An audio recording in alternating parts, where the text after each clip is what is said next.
நஹ்மதுஹு வ நுஸல்லி அலா ரசூலிஹில் கரீம் அம்மா பாத். கண்ணியத்திற்குரியவர்களே, இன்று தராவீஹிலே ஓதப்பட்ட வசனம் வஹுவல்லதி யதவஃபாக்கும் பில்லைலி, அல்லாஹ் சுப்ஹானஹு தஆலா உங்களை இரவிலே வஃபாத்தாக்குகிறான் என்பதாக வசனம் ஓதப்பட்டது.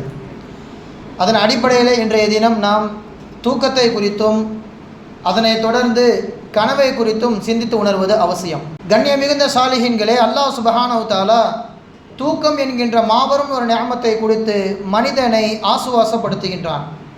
அல்லாஹு தஆலா குர்ஆனில் சொல்கின்றான், வஜஅல்னா நௌமக்கும் சுபாத்தா, அதிகமான வேலைகள் செய்து களைப்படைந்த உறுப்புகளை ஓய்வு பெற வைக்க வேண்டும் என்பதற்காக வேண்டி இரவு நேரத்தை அல்லாஹு தஆலா தூக்கத்திற்குரிய காலமாக ஆக்கி வைத்திருக்கிறான் என்றும் ஒரு இடத்திலும், மற்றும் ஒரு இடத்திலே ஒமின் ஆயாத்திஹி மனாமுக்கும் பில்லைலி வன் நஹார், அல்லாஹ்வின் மிகப்பெரிய அத்தாட்சி, அல்லாஹ்வின் மிகப்பெரிய ஒரு அதிசயம் என்னவென்றால் உங்களுக்கு தூக்கத்தை கொடுப்பது, இரவிலேயும் பகலிலேயும் உங்களை தூங்க வைப்பது அல்லாஹ்வின் மாபெரும் அத்தாட்சி என்பதாக திருக்குர்ஆனிலே கூறப்பட்டிருக்கிறது. இன்னைக்கெல்லாம் நிறைய பேர் தூக்கம் இல்லாமல் மருத்துவரை நோக்கி செல்ல இருக்கின்றார்கள். மருத்துவர்கிட்ட போனால் அவன் சொல்கின்ற முதல் விஷயம் என்ன அப்படின்னா, இரவு நேரத்தில் தூங்குறீங்களா, ஏன் படபடப்பாக இருக்கிறீங்க? வயசானவங்ககிட்ட கேட்டால் தெரியும், நெஞ்செல்லாம் ஒரே படபடப்பாக இருக்குது, தூக்கம் வரமாட்டேங்குதுன்னு.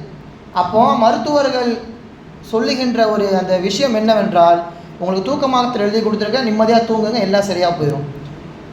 இன்றைக்கி பயத்திற்கும் கவலைக்கும் மருந்தாக கொடுக்கப்படுவது தூக்கம்.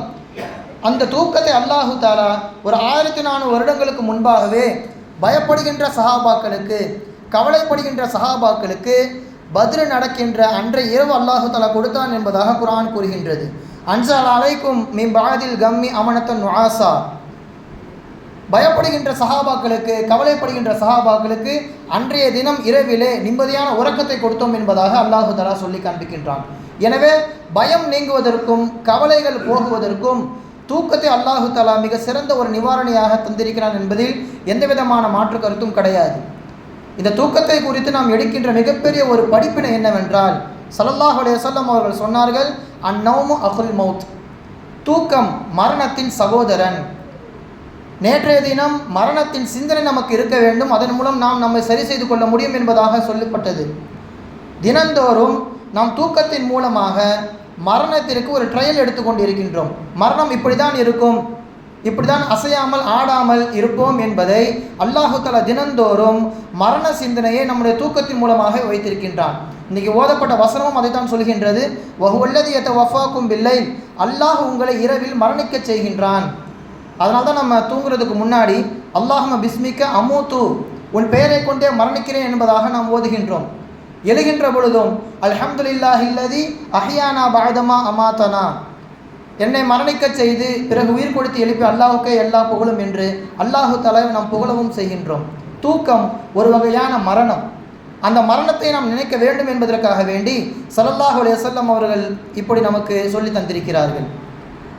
அப்போ நீங்கள் கேட்கலாம், மரணமாகிவிட்டோம் என்றால் நாம் தூக்கத்தில் புரளுகின்றோமே, உளறுகின்றோம், சில பேர் தூக்கத்தில் நடந்து செல்கின்றார்கள், இதற்கெல்லாம் என்ன காரணம் என்று கேட்டால், ரூஹ் நம்முடைய உடம்பிலிருந்து முழுமையாக வெளியேறினாலும் அந்த ரூஹின் ஒரு கீற்று, ஒரு சின்ன பகுதி நம் உடம்பில் ஒட்டி கொண்டே இருக்கும் என்று மதீனத்துல் இல்ம் அலி ரலியல்லாஹு தஆலா அன்ஹு அவர்கள் சொல்லி காண்பிக்கிறார்கள்.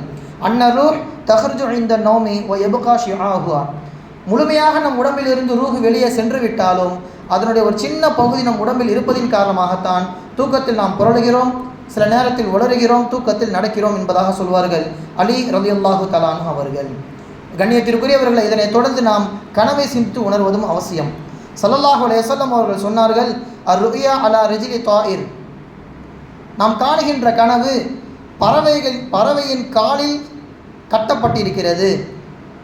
எப்போது நாம் அதற்கு சரியான விளக்கம் கொடுக்கின்றோமோ அது சரியான முறையில் அந்த விளக்கம் நடைமுறையில் வந்து விடுகிறது. அதுக்கு தவறான ஒரு விளக்கத்தை நாம் கொடுத்து விட்டால், சரியாக கனவு கண்டாலும் அது தவறாகவே உலகத்தில் நிகழ்ந்துவிடும் என்று ஸல்லல்லாஹு அலைஹி வஸல்லம் அவர்கள் சொல்லி காண்பித்தார்கள். எனவே நாம் காண்கின்ற கனவை சரியாக சொல்ல வேண்டும் அல்லது சொல்லாமல் விட்டுவிட வேண்டும். வரலாறுகளில் பார்க்கிறோம், ஒரு நபர் வந்து உமர் ரலியல்லாஹு தஆலா அன்ஹு அவர்களிடத்தில், ஹலிஃபா அவர்களே, நான் கனவு கண்டேன், ஒரு பூமி, அங்கே நான் விவசாயம் செய்து புற்களை வளரச் செய்கின்றேன், பிறகு வேண்டுமென்றே அதை வறண்டு போகும்படி விட்டு விடுகின்றேன். பிறகு மீண்டும் விவசாயம் செய்கின்றேன், மீண்டும் வறண்டு விடுகின்றேன்.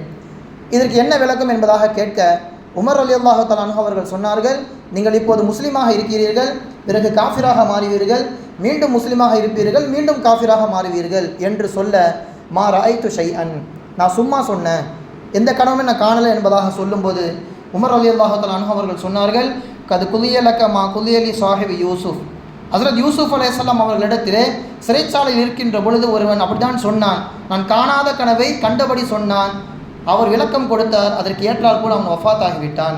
அதே போன்று தான் உங்களுடைய நிலைமையும், உங்கள் இறுதி முடிவு நீங்கள் காஃபிராக மாறிவிடுவீர்கள் என்று சொன்னார்கள். அப்படியே அது நடந்து போனது. எனவே காணாத கனவை கண்டதாக சொல்லக்கூடாது. கண்ட கனவையும் யாரிடத்தில் சொன்னால் சரியான விளக்கம் கொடுப்பார்கள் என்று தெரிந்தால் மட்டும் அவர்களிடத்தில் சொல்லலாம். இல்லை என்றால் அதுவும் விபரீதமாக முடிந்துவிடும். 2 நண்பர்கள், அதில் ஒரு நபர் கனவு காண்கிறார், தன்னுடைய ஒரு கால் கிழக்கு பக்கத்திலும் தன்னுடைய இன்னொரு கால் மேற்கு பக்கத்திலும் இருப்பதை போன்ற அந்த கனவு. இதை தன்னுடைய நண்பனிடத்தில் சொல்லும் பொழுது அவன் ஒரு விளக்கம் கொடுக்குறான். என்ன அப்படின்னா, உன் கால் அந்த பக்கமும் இந்த பக்கம் இருக்குது அப்படின்னா உன்னை கொன்று உன்னை வெட்டி உன்னுடைய பகுதிகள் அந்த பக்கம் கொஞ்சம் இந்த பக்கம் கொஞ்சம் போட்டுருவாங்க, இதுதான் அதுக்கு விளக்கம் என்பதாக சொல்லிவிடுறான். கொஞ்ச காலத்திலே ஏதோ ஒரு எதிரிகள் மூலமாக அந்த நண்பன் கொல்லப்பட்டு கால்கள் 2 திசைகளிலும் வீசப்படுகின்றது. அதே சமகாலத்தில் வாழ்ந்தவர்கள் தான் இப்னு சீரின் ரஹிமஹுல்லா அவர்கள். இந்த விஷயம் அவர்கள் எட்டிய பொழுது சொன்னார்கள், அந்த கனவிற்கான விளக்கம் அது கிடையாது. இவன் கிழக்கு பக்கத்திலும் மேற்கு பக்கத்திலும் காலை இருப்பது போன்று பார்த்தானே, அந்த இடைப்பட்ட பகுதிகள் அனைத்தையும் ஆட்சி செய்வான் என்று அதற்கு பொருள், அல்லது அவன் நீண்ட காலம் வாழ்வான் என்பது அதற்கு பொருள். தவறான விளக்கம் கொடுத்ததின் காரணமாக அநியாயமாக அவன் கொல்லப்பட்டு விட்டான். எனவே விளக்கத்தில் கவனம் தேவை. அவசரப்பட்டு யாரிடத்திலும் கனவை நீங்கள் சொல்லிவிடாதீர்கள், அதற்கு இதுதான் சான்று என்பதாக சொல்வார்கள் இப்னு சீரின் ரஹிமஹுல்லா அவர்கள். எனவே கண்ணியத்திற்குரியவர்களே, அதன் அடிப்படையிலே கனவு விஷயத்தில் நாம் தெளிவாக இருக்க வேண்டும், கவனமாக இருக்க வேண்டும். எல்லாம் அல்லாஹ் சுப்ஹானஹு வ தஆலா நிம்மதியான உறக்கத்தை நமக்கு தருவானாக. கனவிலேயும் நினைவிலேயும் பெருமானார் ஸல்லல்லாஹு அலைஹி வஸல்லம் அவர்களை கண்டுகளிக்கக்கூடிய பாக்கியத்தை தருவானாக. வ ஆகிரு தஅவானா அல்ஹம்துலில்லாஹி ரப்பில் ஆலமீன். அஸ்ஸலாமு அலைக்கும் வரஹ்மத்துல்லாஹி வபரகாத்துஹு.